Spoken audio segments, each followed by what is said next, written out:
ക്ഷണം കണ്ടാൽ മതിമറന്നു പോകും, പിന്നെ ഒന്നും നോക്കത്തില്ല. അതൊരു പരിധി വരെ ശരിയാണ്. ആണല്ലേ? ഒരു വൈദിക സ്ഥാനം എന്തായാലും ഏറ്റിട്ടുണ്ട്, പറഞ്ഞോ. ഫിറ്റ്നസ് ശ്രദ്ധിക്കുമായിരുന്നേ, പക്ഷെ നമ്മുടെ ഈ കൊറോണ ഒക്കെ വന്നു കഴിഞ്ഞാൽ പിന്നെ ജിമ്മെല്ലാം പിന്നെ അങ്ങോട്ട് എനിക്ക് തോന്നുന്നു എനിക്ക് കുറച്ച് മടി പിടിച്ചെന്ന് തോന്നുന്നു. പിന്നെ ഇപ്പൊ റീസെന്റ് ആയിട്ട് അപ്പം നമ്മളിതൊക്കെ ചെയ്യുമ്പോൾ ഋഷി സാറേ വയറൊക്കെ ചാടി തുടങ്ങി പറഞ്ഞ അവരുണ്ട്. അവന്റെ വയറൊന്നുമുള്ള എനിക്ക് വലിയ പ്രശ്നമില്ല. അപ്പോൾ അങ്ങനെ വന്നു കഴിയുമ്പോൾ ഞാനും പതുക്കെ ചെറുതായിട്ടൊക്കെ ഫിറ്റ്നസ് പിന്നെയും പതുക്കെ സ്റ്റാർട്ട് ചെയ്യാനുള്ള പരിപാടി ചെറുതായിട്ട് വീട്ടിൽ തന്നെ ചെയ്തു വരുന്നുണ്ട്. പിന്നെ ഫുഡും ഈ റൈസ് ഞാനിപ്പോൾ മാക്സിമം കട്ട് ഓഫ് ചെയ്തു. ഫേവറേറ്റ് ഫുഡ് ശരിക്കും പറഞ്ഞാൽ എനിക്ക് ബിരിയാണി ഇഷ്ടമാണ്, കുഴിമന്തി പിന്നെ പൊറോട്ട, എല്ലാവരെയും പോലെ തന്നെ പൊറോട്ട ബീഫ് എല്ലാം ഭയങ്കര ഇഷ്ടമാണ്. നമ്മുടെ ആ സെഗ്മെന്റ് സന്തോഷമായില്ലേ? ബുദ്ധിമുട്ടിച്ചില്ലല്ലോ. ഓക്കെ, അടുത്ത റൗണ്ടിൽ എന്ന് പറയുന്നത് A to Z ആണ് നമ്മുടെ റൗണ്ടിന്റെ പേര്. ഈ പറയുന്ന കാര്യത്തിന്റെ തുടക്കവും അവസാനവും പറയണം. അതായത് ഈ ഇത് ലൈഫിൽ സംഭവിച്ചിട്ടുള്ള ഏറ്റവും ആദ്യത്തെ ഏതാന്നും അവസാനം റീസെന്റ് ആയിട്ട് സംഭവിച്ചിട്ടുള്ള ഏതാന്നും പറയണം. ഓക്കെ, ഫസ്റ്റ് ഇത് ചെല്ലപ്പേരാണ്.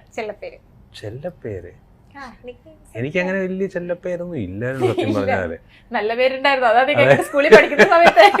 അല്ല, പിന്നെ ഒരെണ്ണം ഉണ്ടായത് കേട്ടോ, പെങ്ങള് വിളിക്കും. എനിക്കൊരു ഭയങ്കര ദേഷ്യമായിരുന്നു കേൾക്കുമ്പോഴേ. എന്നാ പാപ്പി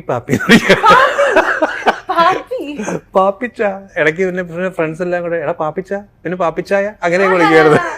എനിക്ക് അല്ല അതോ എനിക്ക് ഈ പേര് കേൾക്കുമ്പോഴേ ഞാനും സിസ്റ്ററും തമ്മിൽ 1 വയസ്സിന്റെ ജസ്റ്റ് ഡിഫറൻസേ ഉള്ളൂ. ഈ പേര് കൂടെ വിളിക്കുമ്പോഴേ ഞാൻ ഇടി വെച്ച് കൊടുക്കുമായിരുന്നു നമ്മൾ പറയുന്നത്.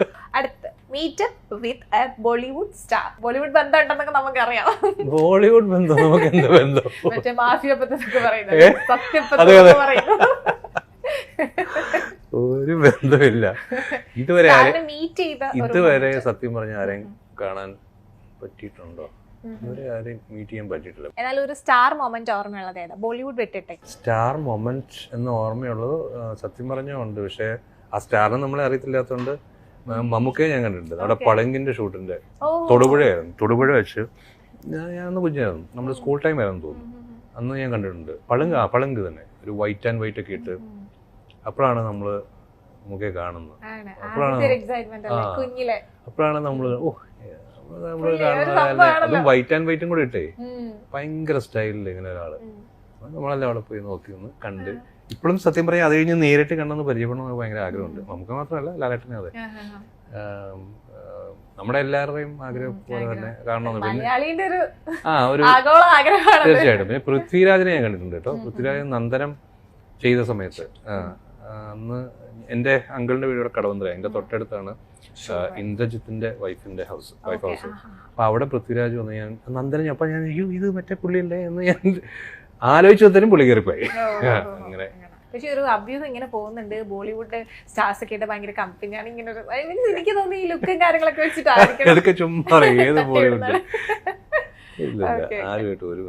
അടുത്തത് ഇച്ചിരി പാടാണ് ചോദിക്കാൻ, എന്നാലും പ്രൊഡ്യൂസറുടെ ആഗ്രഹപ്രകാരം ഞാൻ ചോദിക്കാണ്. പ്രണയ നഷ്ടങ്ങളൊക്കെ ഉണ്ടായിരുന്നു. ആദ്യത്തെ പ്രണയം തന്നെ പൊട്ടിപ്പോയി. അങ്ങനെ തന്നെയാണല്ലോ. അത് ഭയങ്കര ഇഷ്ടം, എനിക്ക് ഭയങ്കര ഇഷ്ടമുള്ള ഒരു പെണ്ണുണ്ടായിരുന്നു. അത് ഞാൻ നമ്മൾ കോളേജ് പഠിച്ചോണ്ടിരുന്നപ്പോ ഞാൻ അമ്മയുടെ ഒക്കെ പറയുന്നത് ഇത് കണ്ടോ എനിക്ക് ഭയങ്കര ഇഷ്ടമാണ്. അപ്പൊ അമ്മ ഇതൊക്കെ പറഞ്ഞു. പക്ഷെ അത് നടന്നില്ല. കാരണം ബേസിക്കലി ഞാൻ ഈ പുള്ളിക്കാരിയെ കാണാൻ ചെല്ലുമ്പോഴത്തേനും എന്റെ ക്ലാസ്സിലെ എല്ലാ ഫ്രണ്ട്സ് കംപ്ലീറ്റ് പുറകെ കാണും. അപ്പൊ ഇവരെ കണ്ട് പേടിച്ച് പുള്ളിക്കാരി ഓടും. ബേസിക്കലി പിന്നെ വന്നു എന്നെ കാണുമ്പോഴേ പുള്ളിക്കാരി ഓടുന്ന ലെവലിലേക്കായിരുന്നു. അങ്ങനെ പിന്നെ അത് കഴിഞ്ഞും കണ്ടിട്ടുണ്ട്. അത് കഴിഞ്ഞ് സീരിയസ് ആയിട്ടൊക്കെ ടോക്സ് ഒക്കെ നടന്നിട്ടുണ്ട്. പക്ഷെ പോയി. ഭാര്യയോട് മാത്രം. ഇനിയിപ്പോ അതെ ആവശ്യത്തിനുള്ളൊരു പ്രണയമുണ്ട്, അത് മതി. അതെ അതെ. ഇപ്പൊ പ്രണയത്തെക്കാളും കൂടുതൽ നമ്മളെ ലക്ഷ്യങ്ങളിലേക്കും ഫാമിലി മാത്രമല്ല. പിന്നെ എനിക്ക് ഇപ്പം എന്റെ ഏറ്റവും വലിയൊരു ലക്ഷ്യം എന്ന് പറഞ്ഞാൽ ഞാൻ പറഞ്ഞല്ലോ, ഫിലിം നല്ല ഫിലിം നല്ല ക്യാരക്ടേഴ്സ് ചെയ്യണമെന്ന്. അതാണ് എന്റെ മെയിൻ ഫോക്കസ്. ഇനി സ്വന്തമായി തള്ളി മറിച്ചിട്ടുള്ളത്? ഇപ്പൊ തള്ളി മറിച്ചല്ല, ഇപ്പത്തെ ജെന്യൂനായിട്ട് പറഞ്ഞത്. തള്ളി മറിച്ചിട്ടുള്ള ഏതാണ്? സിറ്റുവേഷൻ ഡിമാൻഡ് ചെയ്തപ്പോ തള്ളി മറിക്കേണ്ടി വന്നു, അങ്ങനത്തെ.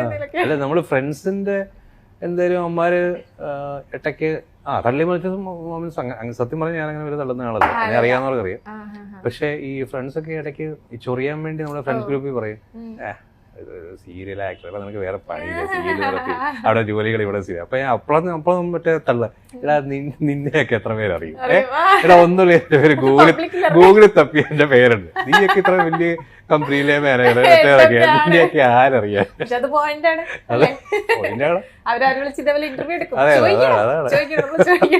അൻഷിതയുമായി സെറ്റിൽ വഴക്കുണ്ടാക്കിയത്? സെറ്റില് അങ്ങനെ വഴക്കൊന്നും ഉണ്ടായിട്ടില്ല, അല്ലാതെ തല്ലൊക്കെ കൂടിയിട്ടുണ്ട്, അല്ലാതെ അടിക്കുണ്ടായിട്ടുണ്ട്. സെറ്റിൽ അങ്ങനെ സത്യം പറയാ, സെറ്റിൽ നമ്മുടെ അവിടെ ആരുമായിട്ടും അങ്ങോട്ടും ഇങ്ങോട്ടും അങ്ങനെ പ്രശ്നങ്ങളൊന്നും ഇല്ലാത്തൊരു സെറ്റാ, ഇതുവരെ ഉണ്ടായിട്ടില്ല. അവർ ചെറിയ ഇഷ്യൂസ് വല്ലതും ഉണ്ടായിട്ടുണ്ടല്ലോ ഉള്ളൂ, പക്ഷെ ഞാൻ അതിൽ ഇൻവോൾവ് അല്ല.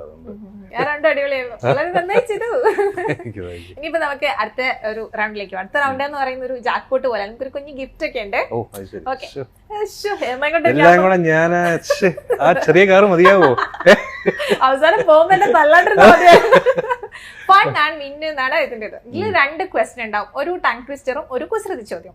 അപ്പൊ ഈ ടങ് ട്വിസ്റ്ററോ അല്ലെങ്കിൽ കുസൃതി ചോദ്യം ഏതെങ്കിലും ഒന്നിന് ആൻസർ പറയുകയാണെന്നുണ്ടെങ്കിൽ ഗിഫ്റ്റ് കിട്ടും. 2നും ഫെയിൽ ആവുകയാണെങ്കിൽ പിന്നെ പറയണല്ലോ, ഇങ്ങോട്ട് തന്നാ മതി. ഓക്കെ, പോവല്ലേ? എന്തൊരു എനർജി കുറവ് ഉണ്ടല്ലേ? ഫസ്റ്റത്തെ ടങ് ട്വിസ്റ്ററിലോട്ട് പോവാം. നാവുരുളി കേട്ടോ എന്ന് പറഞ്ഞു. നാവുരുളി. ഓക്കെ. രാമമൂർത്തിയുടെ മൂത്ത പുത്രൻ കൃഷ്ണമൂർത്തി. രാമമൂർത്തിയുടെ മൂത്ത പുത്രൻ കൃഷ്ണമൂർത്തി. രാമമൂർത്തിയുടെ മൂത്ത പുത്രൻ കൃഷ്ണമൂർത്തി. 3 പ്രാവശ്യം ഫാസ്റ്റ് ആയിട്ട്. രാമമൂർത്തിയുടെ മൂത്ത പുത്രൻ കൃഷ്ണമൂർത്തി. രാമമൂർത്തിയുടെ മൂത്ത പുത്രൻ കൃഷ്ണമൂർത്തി. രാമമൂർത്തിയുടെ മൂത്ത പുത്രൻ കൃഷ്ണമൂർത്തി. ഞാനേ ഇത് തെറ്റിച്ചാണ് പറഞ്ഞോണ്ട്. ക്വസ്റ്റ്യൻ ഇതാണ്, ഒരു ബക്കറ്റിൽ നിറയെ വെള്ളമുണ്ട്, ആ ബക്കറ്റിൽ 3 ഹോൾസ് ഉണ്ട്, ആൻഡ് എന്നിട്ടും ഒരു തുള്ളി വെള്ളം പോലും പോയിട്ടില്ല. അതിന്റെ റീസൺ എന്താണ്? ഒരു ബക്കറ്റ് സങ്കല്പിച്ചാൽ നിറയെ വെള്ളമുണ്ട്, നിറയെ, അതിന്ന് ഒരു തുള്ളി പോലും പുറത്തു പോയിട്ടില്ല. ഹോൾസ് അടഞ്ഞിട്ടില്ലല്ലോ, ഹോൾസ് തുറന്നു തന്നെയാണ് ഇരിക്കുന്നത്. അതിൽ കൂടെ വെള്ളം വേണമെങ്കിൽ പോവാതിരിക്കുന്നുണ്ട്, പക്ഷെ ഒറ്റ തുള്ളി പോലും പോയിട്ടില്ല ആ ബക്കറ്റിന്. ആ സെയിം ബക്കറ്റിന്റെ വെള്ളത്തിന്റെ മുകളിലാണോ തുറന്നേക്കുന്നത്? വെള്ളത്തിന്റെ ലെവലിന് മുകളിൽ അല്ല, നിറയേന്നാ പറഞ്ഞത്. നിറയെ ഞാൻ ആദ്യം കണ്ടുപിടിക്കും ഈ ആൻസർ എന്ന് പറഞ്ഞിട്ട് വന്ന് മേലത്ത് ചിലപ്പോ തെറ്റിക്കും പറഞ്ഞു, ഇപ്പൊ നേരെ തിരിച്ചായി. ആ ബക്കറ്റിന്റെ ഹോൾസ് അതിന്റെ പിടിയില്ലായിരുന്നു. എന്റെ മാരക, എന്റെ പൊന്നെ, അതൊന്നും അല്ല കേട്ടോ. അത്രയും ചിന്തിക്കണല്ലേ? ഇവിടെ പോയാൽ മതി. ഓക്കെ, ഞാൻ തോറ്റു. ഒന്നും കൂടി ഞാൻ സ്ട്രെസ് ചെയ്ത് പറയാം, അപ്പൊ എന്തായാലും കിട്ടും. എന്തായാലും തോറ്റ് സമ്മതിച്ചല്ലോ. ഒരു ബക്കറ്റിൽ നിറയെ വെള്ളമുണ്ട്. വെള്ളമുണ്ട്, അത് ശരി, അതാണ് ഞാൻ സ്ട്രെസ് ചെയ്ത വെള്ളമുണ്ട്. ദൈവമേ, ഇത് മറ്റേ നമ്മുടെ ജയറാമേട്ടൻ പറയുന്ന പോലെ മറ്റേ ഇതിന്റെ പരസ്യം പോലെ രാംരാജ്, നമ്മുടെ അഭിമാനമുണ്ട്, ആ മുണ്ടായിരുന്നു ഈ മുണ്ട്. പക്ഷെ എന്തായാലും ആള് ഫസ്റ്റത്തെ ടങ് ട്വിസ്റ്റർ ശരിയാക്കിയതുകൊണ്ട് സമ്മാനമുണ്ട്. ലോറി വിളിക്കണോ? ലോറിയില്ല, തെറി വിളിക്കും, അതാണ് എനിക്ക് പറയാനുള്ളത്. എന്തായാലും വിളിക്കും. ഇതെന്നാ പൊറോട്ട ബീഫ് വേണോ?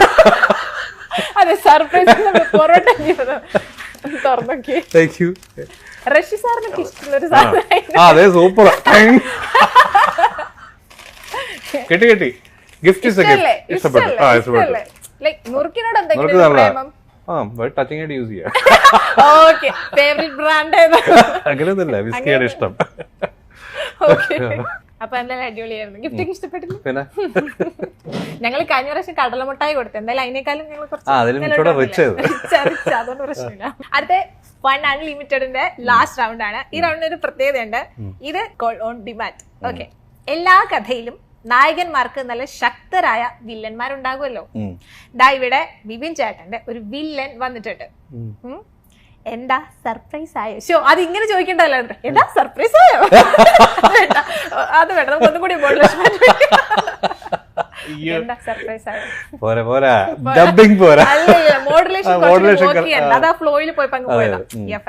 ആള് നേരിട്ടല്ല സംസാരിക്കുന്നത്, ഒരു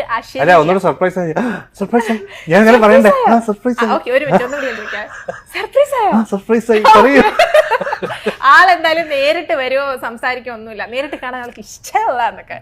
അപ്പൊ എന്തായാലും ആളുടെ ഒരു അശരീരി നമുക്ക് വേണ്ടിട്ട് സെൻഡ് ചെയ്തിട്ടുണ്ട്. ആ അശരീരി കേട്ടാലോ? ഹലോ ബിബിൻ ബ്രോ, നമസ്കാരം. ഇത് അഭിമാധവാണ്. നിങ്ങളുടെ കൂടെ എവിടെയിലെ പ്രശ്നക്കാരനായ മോഹനൻ. അപ്പോൾ ഇന്ത്യ ഗ്ലീഡ്സ് എന്ന് വിളിച്ചിട്ട് ഇന്നത്തെ ഇൻ്റർവ്യൂ ബിബിൻ ജോസുമായിട്ടാണ്. അപ്പോൾ മോഹൻ ഋഷിയോട് നേരിട്ട് എന്താണ് ചോദിക്കാനുള്ളതെന്ന് ചോദിച്ചു. അപ്പോൾ മോഹനായിട്ട് തന്നെയാണ് എനിക്ക് ചോദിക്കാനുള്ളത്.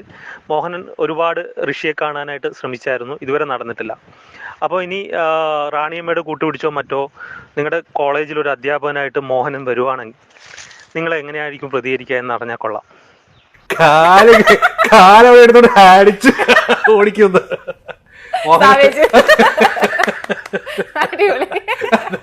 ബംഗാളി കോളേജിലെ കോമ്പൗണ്ട് കണ്ടാൽ അല്ലെ ഉള്ളവരെ തന്നെ സഹിക്കാൻ പറ്റുന്നില്ല. ഇപ്പൊ മോഹൻ എന്നാലും പോരാ, നമുക്ക് അവിടെ ചങ്കം വെട്ടാം. റഷ്യായിട്ട് നിന്നൊരു മാസം റിപ്ലൈ കൊടുത്തേ. അതാ പറഞ്ഞ അടിച്ച് കാലൊടിക്കും മേലെ ഏരിയ കണ്ടാൽ. ചേട്ടനായിട്ടുള്ള ഒരു വർക്കിംഗ് എങ്ങനെയാണ്? സത്യം പറഞ്ഞാൽ ഞങ്ങൾക്ക് അധികം കോമ്പോ ഒന്നും വന്നിട്ടില്ല. പക്ഷേ കാണാൻ ശ്രമിച്ചിട്ട് ഈ രണ്ട് ക്യാരക്ടേഴ്സുമായിട്ട് അങ്ങനെ കൂട്ടിമുട്ടുന്ന ഒരു സന്ദർഭം വന്നിട്ടില്ല. അതായത് നമ്മള് വേറെ സീൻസ് ഓർക്കുന്നു, എനിക്കും വേറെ സീൻസ് അവിടെ വെച്ച് നമ്മൾ കണ്ടിട്ടുണ്ട്, പരിചയപ്പെട്ടിട്ടുണ്ട്. അങ്ങനെ ഞങ്ങൾ തമ്മിൽ ഇതുവരെ കോർത്തിട്ടില്ല, കോർക്കാൻ വേണ്ടി അതെ. ഇപ്പൊ വോയിസിലൂടെ ആണെന്നുണ്ടെങ്കിലും നടന്നല്ലോ, അത് മതി.